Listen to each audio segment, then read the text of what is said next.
కోట్లాది మంది భారతీయుల కల అయోధ్యలో రామ మందిర నిర్మాణం.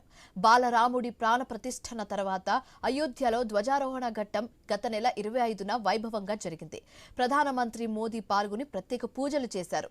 తొలుత సప్తర్షి మందిరాలను దర్శించుకున్నారు. వేద మంత్రోచ్చరణల మధ్య బాలరాముడిని దర్శనం చేసుకున్నారు. శేషావతార మందిరంలో ప్రార్థనలు చేశారు ఆయన. మహర్షి వశిష్ఠ, మహర్షి విశ్వామిత్ర, మహర్షి అగస్త్య, మహర్షి వాల్మీకి, దేవి అహల్య, నిషాద్ గుహ, మాత శబిరలను దర్శించారు ప్రధాని మోదీ. తర్వాత రామాలయ ధ్వజారోహణంలో పాల్గొన్నారు. రామాలయంపై కాషాయ వర్ణపు సూర్యవంశీ జెండాను ఎగురవేశారు. ధ్వజారోహణం కార్యక్రమంతో 500 ఏళ్ల నాటి సంకల్పం నెరవేరిందన్నారు ప్రధానమంత్రి. సప్తర్షి మందిరాలను మోదీ దర్శించుకున్న వీడియోను సోషల్ మీడియాలో పోస్టు చేశారు.